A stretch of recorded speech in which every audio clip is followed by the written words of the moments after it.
The guilt and the sorrow were overwhelming. I didn't know how I was going to hide that anything had happened. I came across a secret email account, and I couldn't get into it. And I was pissed off. I just wanted to feel wanted. I had failed in that moment as a wife. Things began to unravel big time. This was lust at its best. I knew it wasn't right. I felt like a fool. We were still sleeping in the same bed, but there was no trust in that bed.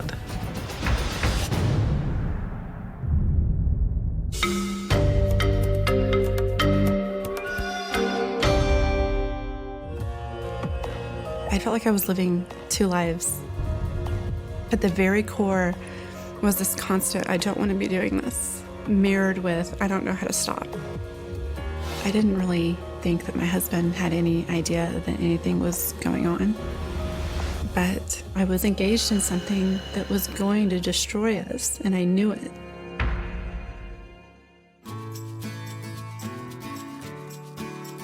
When Josh and I first started dating, we were young and broke college students. He was 18 and I was 19 years old. I remember the first time I saw her. I mean, she's amazingly beautiful, and there was no doubt in my mind that I certainly wanted to get to know her a little bit more. I was really impressed when Josh first came up to talk to me. He had a really sweet nature. It seemed like we just connected straight away. There were sparks just everywhere. I was in love.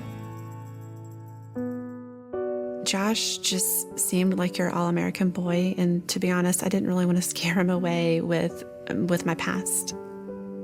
My earliest childhood memory is actually of sexual abuse that I endured at the hands of a family member. I was 5 years old. That incident was the start of what was going to be a long-term abusive situation.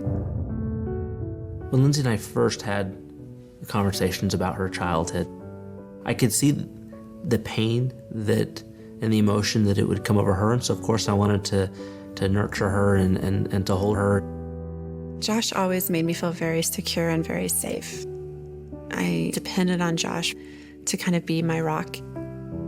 About a year after we met, both of us realized just how deeply we cared for each other. I wanted to be with Lindsay really for the rest of my life. She was the girl.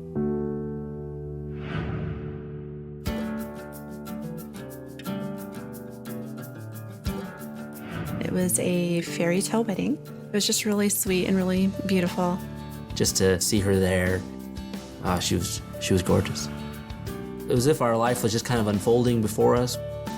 Right when Lindsay and I got married, we both started working for the same company, because we were pretty much inseparable at this point. In November of 2000, I was pregnant with our first child. Our daughter, Taylor Nicole, was born on July 22nd, 2001. Josh was a great father. He was very hands-on. There was certainly excitement about our relationship and where this next phase in our life was going to go. We found out we were pregnant with our second child in February of 2003. Our son, Ryan Michael, was born October 12th. I was incredibly excited to be a dad, and I had no idea what I was getting myself into. I remember realizing that I was now the provider, and there's a bit of pressure, feeling that I had to take care of them both. For some reason, it was almost as if this was a quarter-life crisis for me. I gained probably about 30 pounds over the next couple of years. I know the weight gain bothered Josh, but it didn't impact how I felt about him. One Father's Day, I decided to get Josh a gym membership. He was very excited about it. As I kept working out, I was starting to actually lose some weight. But as I started seeing results, it was something I wanted to do more. And it wasn't very long before I was working out 6 days a week. I gradually noticed that he would spend more time away from home, and I didn't mind him working out, but I did start to mind the amount of time he was gone. I made up my mind that I was going to do my first triathlon. I was exercising probably 20 to 25 hours a week on top of working full-time. We rarely saw each other except in passing. I really became aware of how much I missed him, and I missed his presence in my life. I missed waking up and him smiling at me in the morning. I missed him being a soundboard. I missed hanging out with him.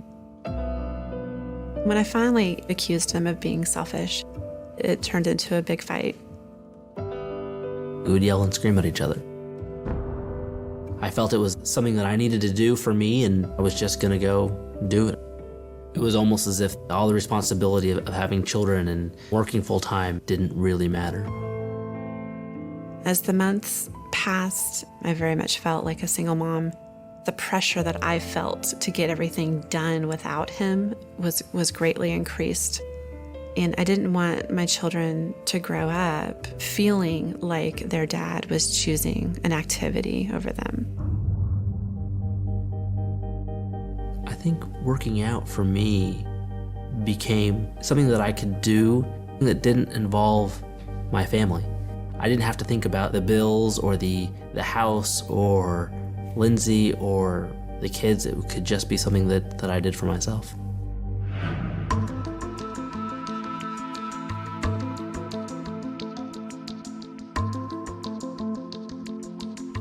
Josh and Lindsay's marriage was falling apart. He was really blind to the damage that he was inflicting on his family. Josh was solely inclined to his own pleasure at the expense of everything and anyone else. I was so wrapped up in my training and or working out that I really didn't notice things that were changing with Lindsay. My mental state at this time was a little rocky. I was having a very hard time controlling negative feelings towards my husband. At the core of it was me feeling rejected.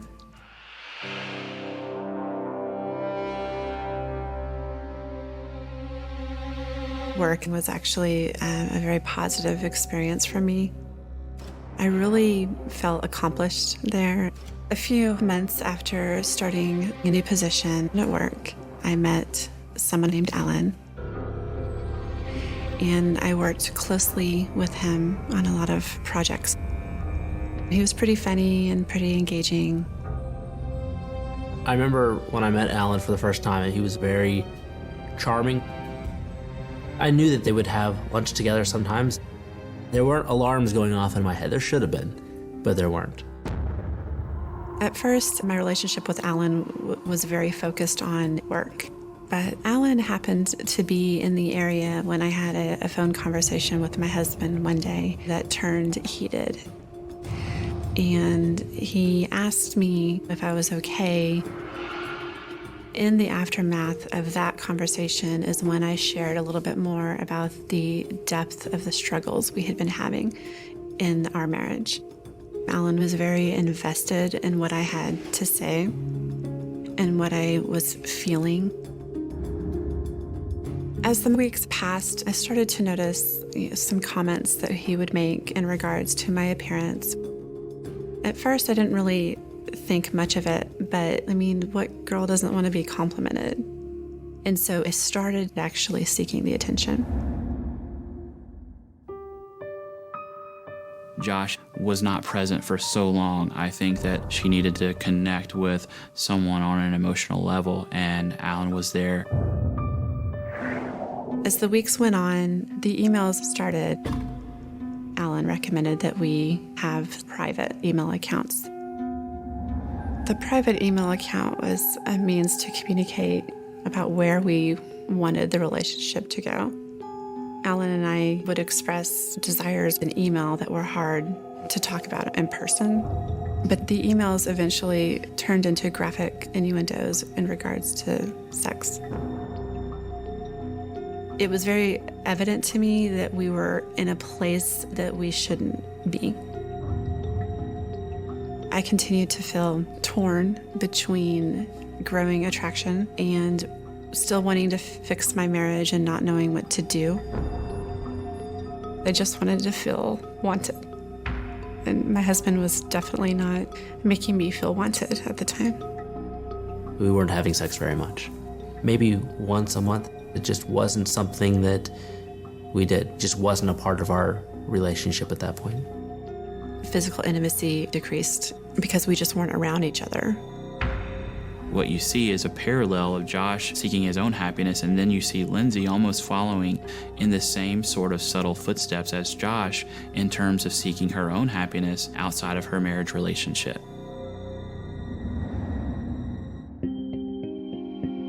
A few weeks after we went to an after-hours cocktail party with some friends, and I had been drinking a little bit, there was definitely a lot of flirting going on. So I had a good idea that something might happen. I just didn't know what. I remember very distinctly thinking, I have a choice to make right here. I can say no, or I can continue on. And if I do, things are going to change, and I'm not going to be able to go back.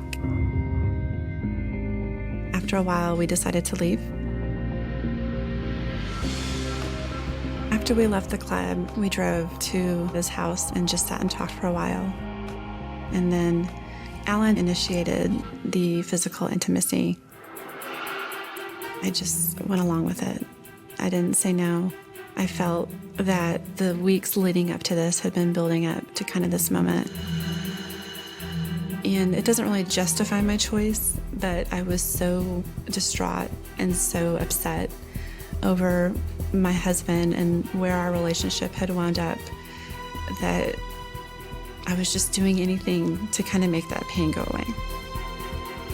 It was nothing like I expected, in that the guilt and the sorrow were overwhelming. I was engaged in something that was going to destroy us, and I knew it.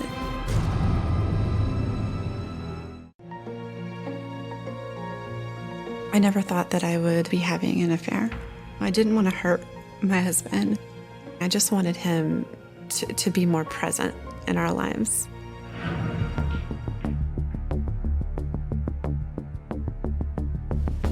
I felt like by moving forward with this physical activity that I was giving up on my marriage. One thing you have to understand is at this point in our relationship, I was checked out. I'm training all the time. When I was home emotionally, I wasn't there. I was barely a roommate at this point. I couldn't even remember, the last time that he had said he loved me.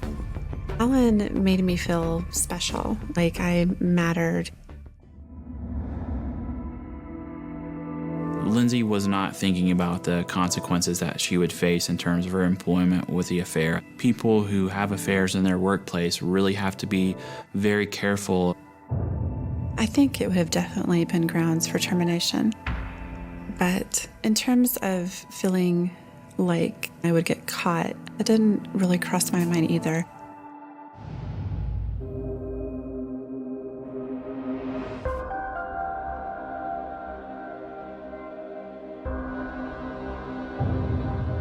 I remember one night I was home by myself. I came across a secret email account that had her username on it, but didn't have a password that we would normally use, and I couldn't get into it. For the next 2 weeks, I probably locked up that account every day trying to guess passwords because I didn't want to confront her with something unless I had proof. I was very suspicious at this point. Now I'm starting to think something's definitely wrong. I really struggled with the relationship with Alan. I alternated between craving the attention and wanting to walk away.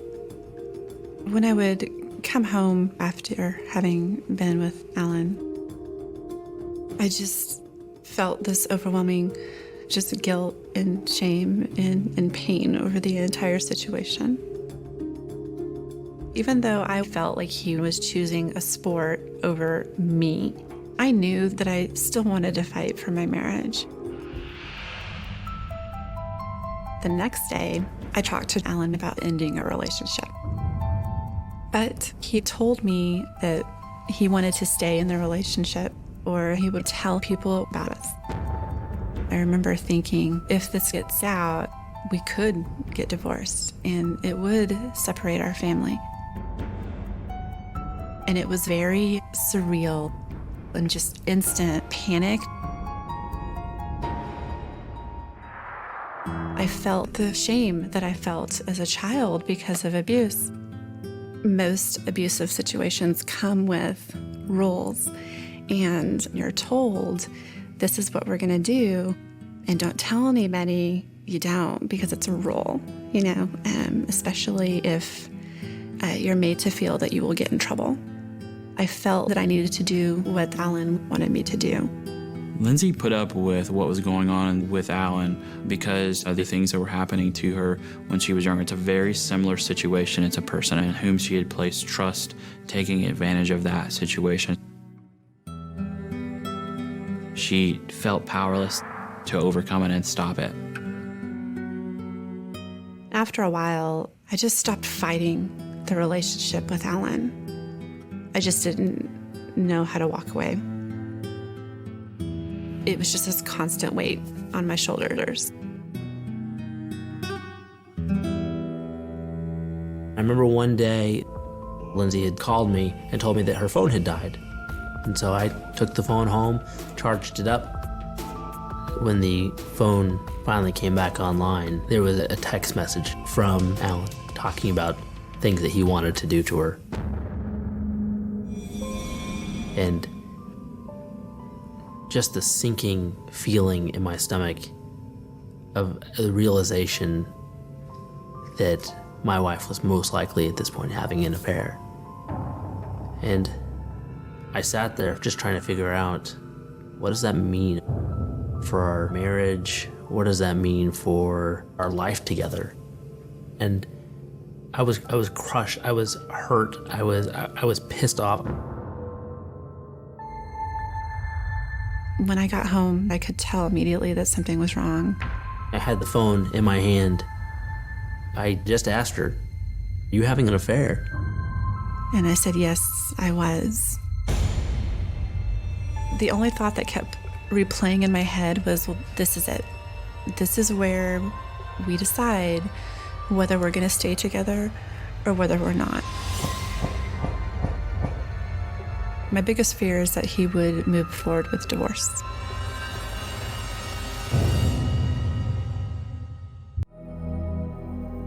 I couldn't believe where my life was at this point. I'm asking myself a million questions. How could this happen? Why did this happen to me?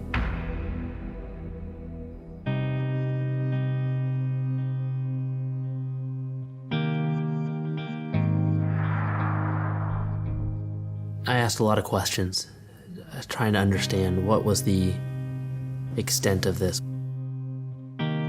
She was very forthcoming. She didn't hide anything. I felt like it was the first time that he was really listening. And we talked about him being gone so much and that he had chosen other things over me in our relationship. But I did tell him that I was sorry and that I didn't mean for the situation to become what it did. I had realized that I wasn't showing her love, but I told her that I never stopped loving her. But at the same time, I was angry and I felt like I had to confront Alan for what he had done. The next day, I saw Alan in the hallway at work and told me under no circumstances was he to talk to my wife. At that point, their communication together ended. I did decide to leave my job after the affair was discovered, and I really wanted to be able to pull back and focus on the heartbreaking issues that we were having to deal with. There was never a time that I felt like I really was ready to throw in the towel. Within probably about a month of the affair, we started seeing our counselor, Brian Andrews. The first thing I think that Josh and Lindsay did individually is commit to changing. That took a lot of hard work and a lot of pain. I think with Lindsay, you see that it's someone who has been wounded by someone that they trusted. The nature of the relationship between Alan and Lindsay made it difficult for her to be able to say stop, because in cases of extreme abuse, when you were smaller, it is sometimes very difficult for the person to let the other person know that they don't want that to happen. And the idea that she could trust Josh had been lost and damaged through all the things that they had gone through in their marriage. Going through counseling, it wasn't necessarily easy. I loved Lindsay, but I didn't know how to show it. We had never been really honest about our feelings and our thoughts. They began to communicate together. They began to learn to listen to each other. It was through that process that we started to piece the marriage back together. After seeing Brian for several months, there was a lot of realization that I almost let everything go that was important to me. Because at the end of the day, the racing and the training, it didn't mean anything. And my family is what meant everything. The biggest key in overcoming infidelity is the ability of forgiveness to take hold. Forgiveness is difficult because it's something that doesn't come naturally for us. When Josh said the words, "I forgive you," it was beautiful, and I was thankful for it. I felt like him being able to offer me a second chance was something I didn't really deserve.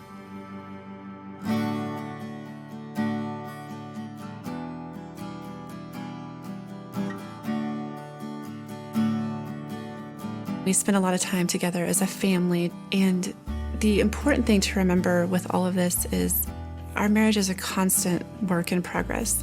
One thing that Lindsay and I have found is that marriage isn't easy. There's times where we're starting to drift apart, times where we need to take a step back and just focus in on our marriage. The main thing that surviving infidelity has taught me is that your marriage can survive anything if both of you put the effort into it. I just want to make sure she always knows that I love her because she means everything to me.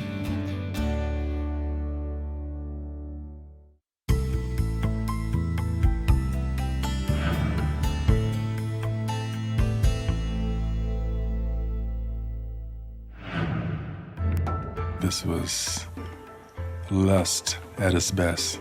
I tried not to think about what I was doing there. I never thought that I would cheat on my wife. I never thought I'd be unfaithful. I never thought I'd be the lie that I turned out to be.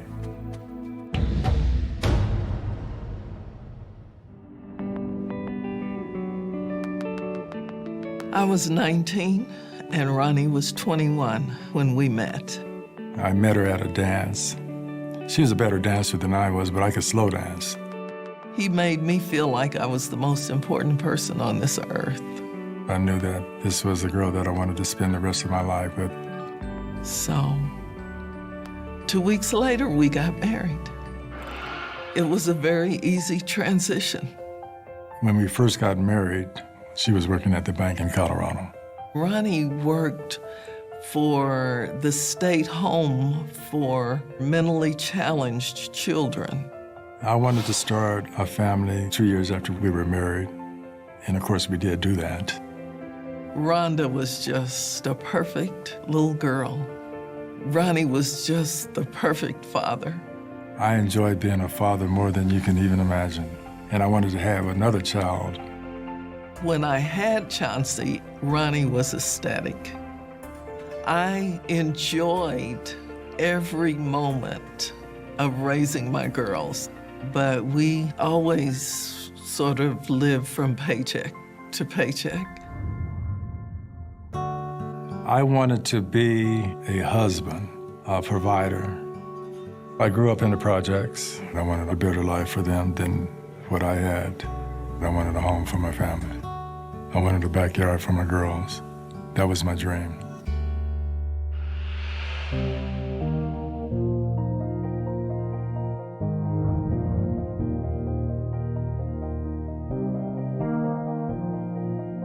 I wanted to move because I wanted to start making a lot more money. And so that's what we did. We moved to Georgia. I worked for the school system there. After a year, I had a nice little piece of money in my pocket. And we were able to purchase a new, beautiful home on an acre of land. It was perfect, but things began to unravel big time. Ronnie and I always lived one day at a time. We did buy a very nice house. I thought it would be the greatest thing that could ever happen.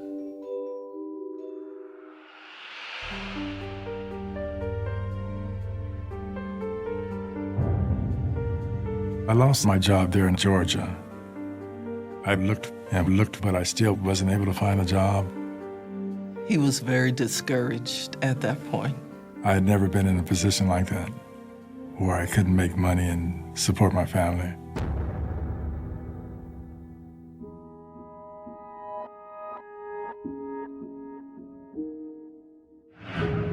When I first met Jackie and Ronnie, it was really difficult for them to communicate. Financial stress is one of the hardest stresses on a marriage, and it can cause partners to fall apart. We were not able to pay our bills. It made things very tense.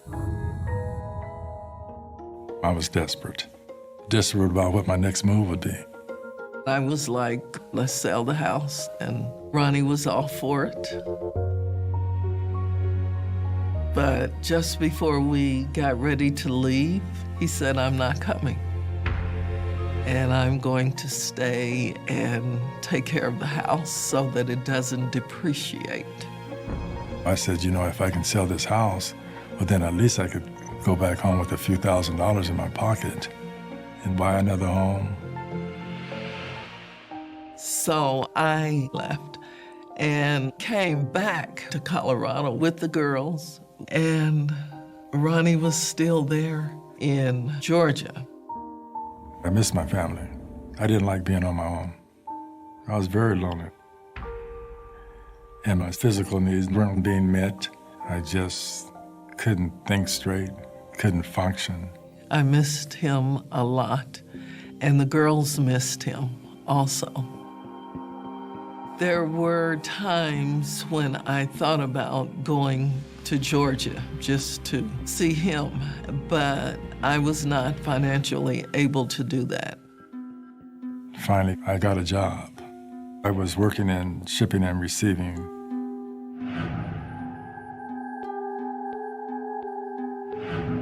It was probably about 4 months after Jackie left. I met a young lady, Susie. We worked in this same building that I worked in. We began to talk. I liked the way she looked. I liked the way she wore her hair. She was beautiful. I think it feels good when any woman gives you that attention. I felt important. I felt wanted. In the beginning, we would call each other every night. I wanted to be with her. And so I asked Susie out, and Susie accepted. I invited her to the house. And so here we were in this big, beautiful place. I tried not to think about what I was doing. I thought about my daughters. I really didn't want them to know their dad is involved like this. I had to take down my pictures of the family. We had dinner together. We were just kind of speaking small talk. I asked her if she would join me in the bathroom, and she did. Susie didn't mind that I was married at all. I thought to myself, what am I doing? I knew in my heart that I shouldn't be, but I went ahead anyway. I don't want to say making love because it wasn't making love, it was having sex. I had mixed emotions because I had Jackie on my heart, but I had her in the bed. When Jackie and I first got married, it never crossed my mind to cheat. I really felt guilty. This was lust at its best. Felt like a whore.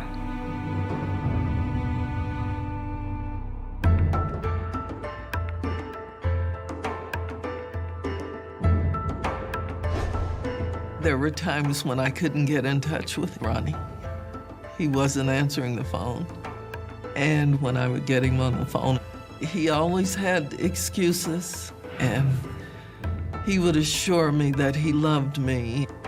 I always tried to believe him. There was never a thought that I would leave Jackie. I wasn't trying to build a relationship with Susie. It was convenient. There was nothing on my mind but having sex. He wanted to satisfy himself. That became more important to him than his marriage.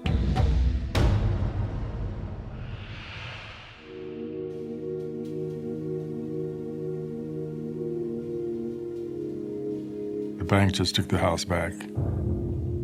I couldn't make the mortgage. We lost the house. And that was a terrible blow to me. I told Susie that I'm going home to be with my family. This was the end of the relationship. She took it hard, but my family, believe it or not, was what I wanted to get back to.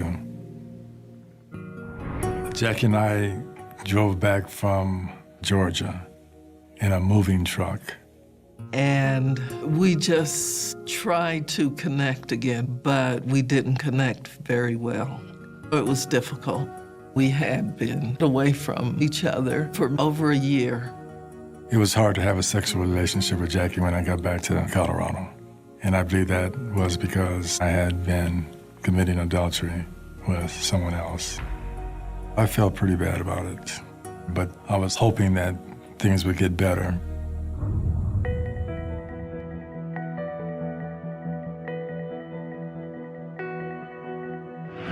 Before our daughter Chauncey went off to school, we got the mail. And there was a card, and it was addressed to Ronnie. And so I opened the envelope right there because I was thinking, what is this? And it was a card from his girlfriend. And she was telling him she knew that he didn't realize how much she loved him. That was like a kick in the gut. I never expected that.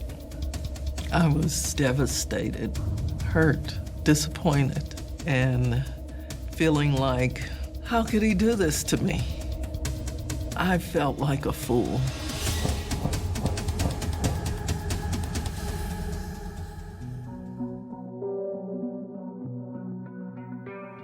I walked in the door and Jackie handed me the greeting card. She knew without a shadow of a doubt that I had been committing adultery. And I told her about the affair. I told her everything. The next few days, I wasn't talking to him. We were still sleeping in the same bed, but it was cold in that bed. There was no trust in that bed. I was just beside myself. I was so stressed and depressed, and I thought, something has to change. I loved him, but I said, I don't want to do this anymore. And I said, Ronnie, you are not in my future. We cannot be together. I think that it was very hard for her to leave him because I think that she really loved Ronnie and she really wanted to be married. But I think that her self-esteem and her sense of self-worth had been really damaged by the marriage. She was able to gather the strength to break up the relationship. She just told me that she was leaving. I couldn't blame anybody else but myself. I knew when she left, she was through. I was given divorce papers.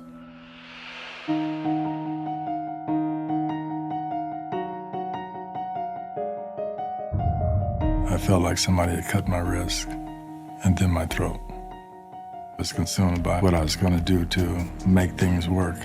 I told her how wrong I had been and how desperately, and I mean desperately, did I want to make things right. I didn't want to hear it.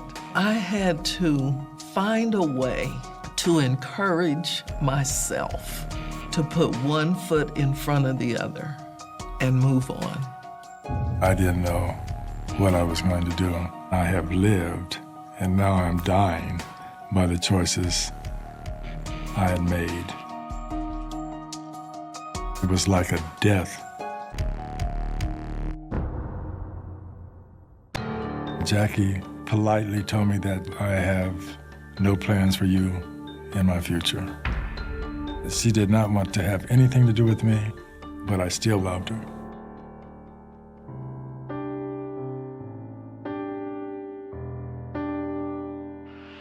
What usually happens is a person has to take some time for self-examination and really start to feel in their heart the pain that the other person is experiencing and to understand what has happened. I think Ronnie started to feel bad that he had hurt Jackie so much. I love Jackie. I've always been a fighter. I was going to fight for this until the end. And so I wasn't going to let her go easily.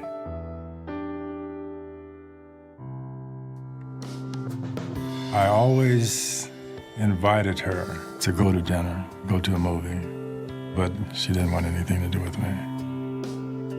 He was persistent. He was still wooing me and still proving to me that he loved me, and all he wanted to do was make me happy. I told her that I still loved her. During that time of separation and divorce, her heart began to soften. And so as I listened to him, I heard a new man. He was sorry, and he said, just give me a chance.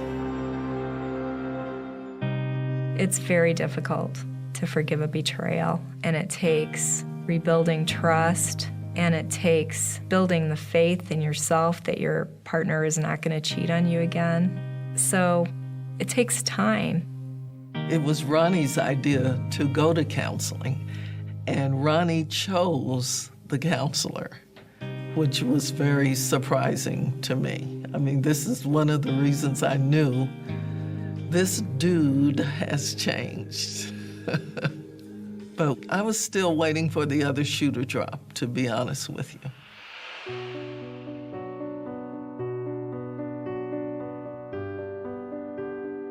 I learned that I wasn't the man that I thought I was.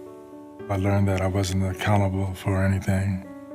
I don't think it was so much of me being lonely as lustful, just having something different. I could have put the loneliness off had I wanted to, but I didn't.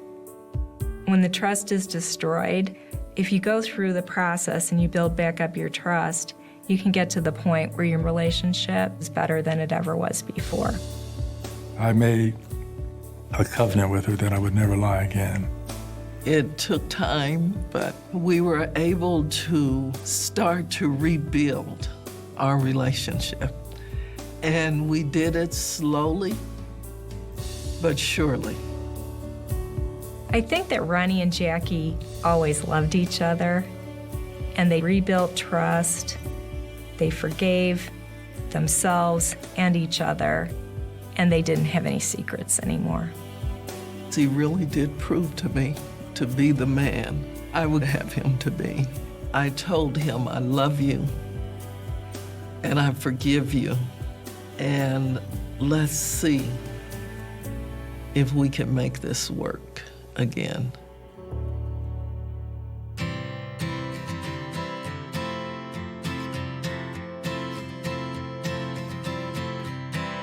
I was overwhelmed at our wedding. There were many people that were excited about us getting back together. We were happy. Having the second wedding made me feel like a new man. I can't even begin to tell you how good I feel. I just felt wonderful. Today, Ronnie and I are hot for each other.